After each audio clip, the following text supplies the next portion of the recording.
wind blowing on us as we try to talk. I was reading a little bit more about this on the way up. Yeah. It seems to people this is Paddy versus Goliath, but there is an 85% success rate when it comes to these things. So yeah. It must be quite positive to step this way. Yeah, and I think initially, like when we all heard the results back in the middle of February, we were thinking, this is the end of the line. But then we realised that there was this option of a judicial review, and there is a high success rate. So we've spoken to a solicitor and also got advice from a barrister, and they've told us that most judicial reviews are not challenged. There's about 15% rate of challenge, right. And of that 15%, 85% are successful. So we're hoping that we're going to fall into that category. Well, there is this thing that people should understand too. It's not about stopping any kind of houses. It's about the amount of houses and also, most importantly, the infrastructure that's here, which isn't here. And that's the thing.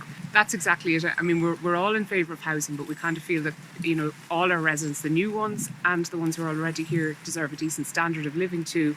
And we want to see the infrastructure. We couldn't believe when we read the inspector's report and it told us that one of the reasons for giving permission was good infrastructure, good roads, good schools and community facilities. And we were looking thinking, this isn't where we're living. I mean, everybody who walks that Delgany to Blackline Road, we know that there's no paths on huge chunks of it. Right. Likewise, Bellevue Hill has no paths, and we just find it incredible that all of that construction, those huge trucks, are going to use both of those road networks, and that there won't be improvements there. There won't be a path on Bellevue Hill until the houses are ready to be sold. So potentially you're looking at 2 or 3 years of trucks going up and down there. And like along this Delgany to Blackline Road, there are 5 schools down at the lower end, down towards Temple Carrick and at Little. And we reckon about 2,500 children in those schools. So a lot of them are walking and cycling this route every day. And we have fears because we've seen what's happened with construction traffic on other nearby sites. And there have been near misses. We've got photographs and we sent all of them into An Bord Pleanála to show just how narrow that road network is. Yeah. I think probably more importantly too is the fact that the sheer number of cars and the number of people and the number of kids who need schools, who need to get to work, that's already beyond breaking point really for most people. Yeah. And so therefore it's not even a case of, we can improve the roads. It just isn't right now enough facilities to put up with this. No, we just think it's time to press stop on this and just to give Delgany and Greystones a chance to catch up. We need a chance to improve our public transport, to have better community facilities, to put in more playgrounds, to make sure that our schools are actually there to take those children. If you come to Greystones now and you buy a house, you might go looking for advice about which school I should send my child to, and you're going to be told you don't have a hope of getting into any of them unless you've been here and gone through the application process. So we want it to be a community where people are happy to live and have the facilities that they need. And this is relevant to Greystones as well, because obviously the traffic is going to be within the general area. Sure. And we know that there's another STHD application coming in down at Temple. That's only 600 houses though. That's not a lot really. Yeah, we can handle that. Yeah, that's okay. Yeah, and I suppose what annoyed us most too is just to say that all our councillors expressed concerns about this. Wicklow County Council actually recommended that it be refused as well. But An Bord Pleanála overruled all of that local input and just said, fire ahead. So that's very annoying that people made submissions and they expressed their concerns, but we don't feel that we were listened to at all. Well, there's some things definitely out of whack here. The SHD, the Strategic Housing Development thing, needs to be looked at and maybe even abolished, I would imagine. Yeah. But also the local area plan, as you've stated now, and I know people like Derek Mitchell have pointed this out, we're already over our quota of houses, and it's a shocking number, 75%. Yeah, we're actually hugely over our quota. I think our growth target, our next local area plan is going to say it's time to stop and let us catch up.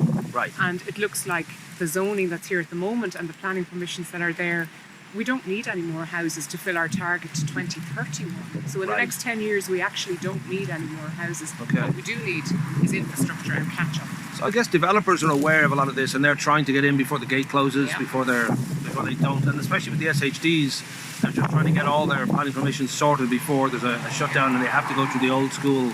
Can we please have this? And that's exactly it. And I suppose we see that we want this to be community driven, this judicial review. It's a lot of money to raise. We have a core group of about 12 of us. And we have contacted all of the people that we could get to who made submissions initially, who were kind of motivated and wanted to do something about it. And there's huge swell of support there. So we're hoping that the funds will come in as well. And we've set up our fundraising account. I know you'll have a link. Yeah, we'll have a link to that. And but I guess too, people would be aware that, you know, we live in a time when a lot of us are collectivists and we're very happy to say we like something or put our name to it, like a good cause like Rewilding Wicklow. But there's a real importance in this day and age when this is going to affect so many people. And it's not, you know, as you say, it's not just Delgany. This is a very big domino effect that's going to cripple all of us if it all goes ahead, because we're already struggling to cope, and the idea that let's throw another few hundred houses on top of this and see how it works. Yeah, well, I mean, that's what we would feel. People know that there's already Glen Heron C and there's Farron Kelly. They're two huge developments. Between them, I think almost 800 housing units. So they're being constructed at the moment. The plan in here is to have about 100 apartments. Now, we know that the apartments down at the marina didn't sell. Right. So what's to say that these will sell here? We would rather go back to what our local area plan recommends, which is about 100 fewer units, and have them, that there is space for people, space for nature as well. I think people are valuing our natural environment an awful lot more than they did in the past, because we're all out walking because there's nothing else to do. Sure. And we're hoping that people will feel, okay, I'm actually going to support this, because if I don't, I'll always look at this site and think, I could have done something and I didn't, you know?